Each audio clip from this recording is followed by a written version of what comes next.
이제 이재희 부인이 서방 정토에 태어나기를 소원하고 있습니다.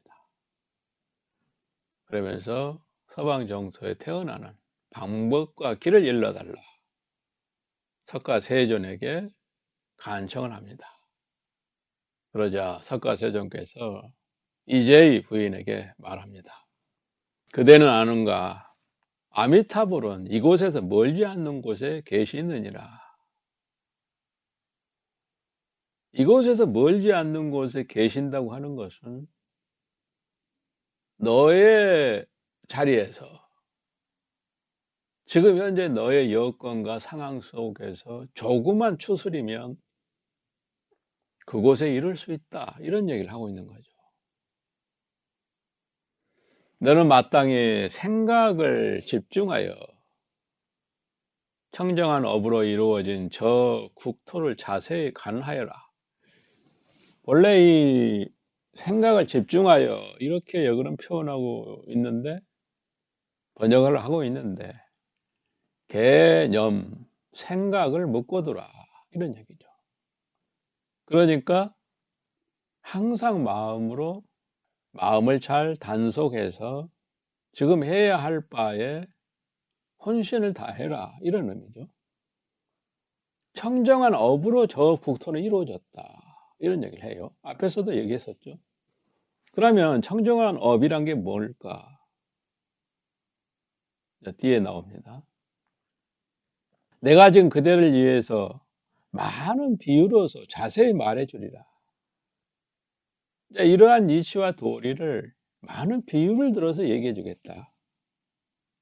이는 그 16관법을 얘기하는 것이죠. 뒷부분에서 나오는 16가지 관법을 통해서 서방정토에 왕생하는 길을 일러주겠다. 이런 얘기가 되는 거죠. 또한 미래 세상의 모든 범부로 하여금 청정한 업을 닦아 서방의 극락 불국토에 태어날 수 있도록 하겠다. 미래 세상의 모든 범부라고 하는 것은 앞으로 세계를 얘기하는 거죠.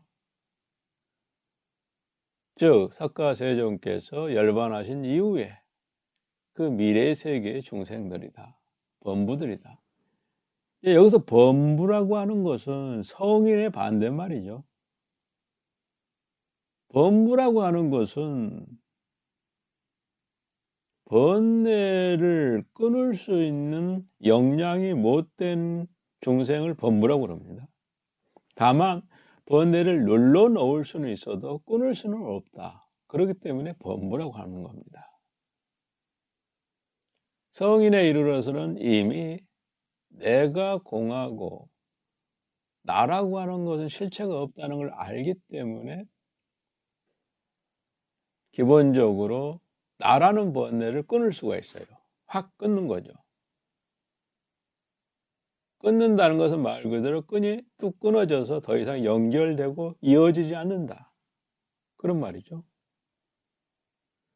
그런데 눌러놓는다는 것은, 번뇌를 눌러놓는다는 것은 잠복에 있다가 기회가 되면 언제든지 바깥으로 튀어나올 수가 있죠. 예를 들어 어떤 사람이 담배를 끊었다. 영원히 담배를 끊지 못하죠.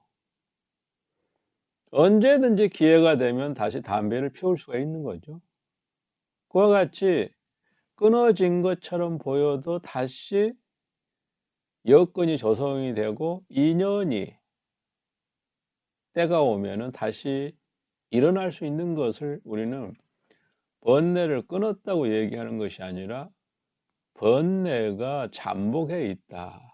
이렇게 얘기하는 거죠. 눌러넣는 거죠. 그래서 범부와 성인의 기본적인 차이는 번뇌를 끊을 수 있느냐, 번뇌를 그저 눌러넣는 정도냐, 이렇게 볼 수가 있는 거죠. 그래서 이 범부로 하여금 청정한 업을 닦아 서방의 극락 불토에 태어날 수 있도록 하겠다 그랬어요. 극락불토는 꼭 서방에만 있는 건 아니죠. 서쪽 방향에 있다 이거죠. 서쪽 방향이라는 것은 매우 막연한 표현이죠. 단지 그냥 방향만 표시한 거예요. 거리가 얼마나 되는지, 구체적으로 뭐 어떤 별을 지나간 다음에 어디에 있다 이렇게 얘기한 게 아니라 단지 막연히 멀리 저쪽 서쪽에 그러한 서방 정토가 있다 이렇게 얘기하고 있는 거죠. 동방 정토도 있어요. 동쪽으로 가면은 아촉불국토라고 있어요. 아촉불 부처님께서 계시는 곳이죠. 거기도 정토예요. 그러나 지금 이재희 부인이 이 서방 정토에 태어나기를 소원하니 부처님께서는 친절하게도 서방 정토에 대해서 지금 일러주고 있는 거죠. 그러면서 이제 구체적인 방법을 얘기합니다.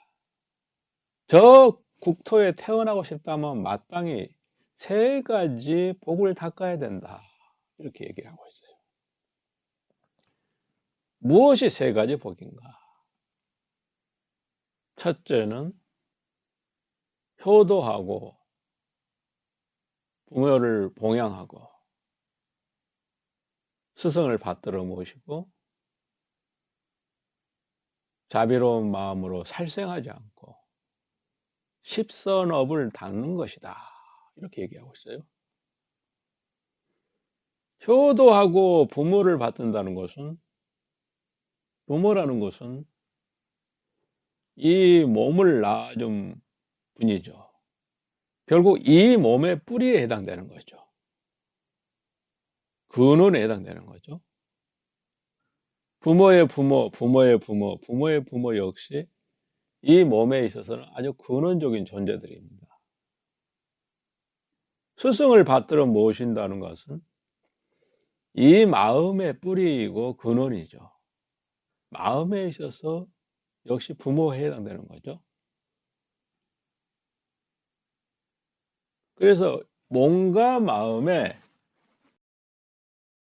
근원에 대한 애를 갖추고 정성스러운 마음을 갖는다는 것은 결국 현재 나 자신을 밝히는 시발점이 된다는 것이죠.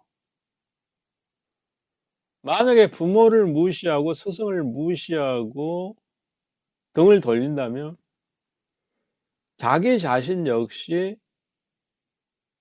스스로 무가치하고 결국 덧없는 존재로 스스로가 그렇게 평가하는 것과 같은 것이죠. 이 문제는 매우 쉬운 얘기 같지만은 이와 같은 깊은 뜻이 있다. 따라서 자기 자신을 향해야 오를 건가 등져야 오를 건가 이게 화두죠.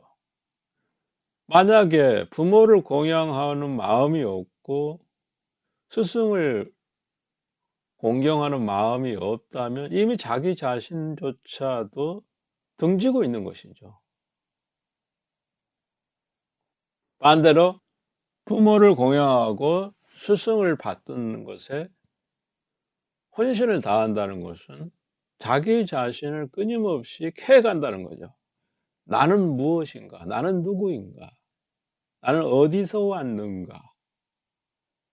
특히 이 나는 어디서 왔는가는 이 질문은 부모와 스승을 떠나서는 답이 없는 거죠.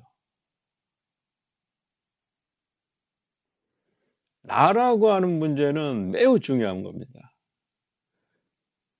왜냐하면 이 나라는 것을 잘 밝혀나가면 나중에 부처와 다르지 않는가, 다른 것인가를 밝힐 수 있는 결정적인 단서가 되는 거죠.